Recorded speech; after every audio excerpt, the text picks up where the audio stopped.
Bible ధర్మం. ఇది అందరూ ఎందుకు చదువుతున్నారంటే అందరికీ ఉపయోగపడే మాటలున్నాయి ఇందులో, అందరినీ బాగు చేసే మాటలున్నాయి.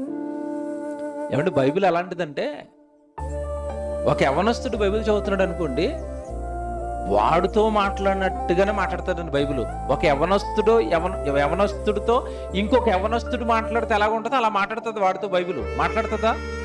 వాడు చేసిన తప్పులు, యవ్వన కాలంలో వాడు చేసే తప్పులన్నీ వాడికి చూపిస్తుందా? ఒక భార్య చదువుతుంది అనుకోండి బైబిల్, భార్యకు బైబిల్ చదువుతున్నప్పుడు ఎలాగ అర్థమవుతుందంటే, భర్త ఎలాగైతే మాట్లాడుతున్నాడో, భర్త ఎలాగుండాలని కోరుకుంటున్నాడో, భార్య భర్తలను ఎలాగుండాలని దేవుడు కోరుకుంటున్నాడో, ఒక భార్యకు కావలసిన మాటలన్నీ బైబిల్ చెప్తుంది. భర్తకు కావలసినవన్నీ చెబుతుంది. పిల్లలకి కావలసినవన్నీ చెబుతుంది.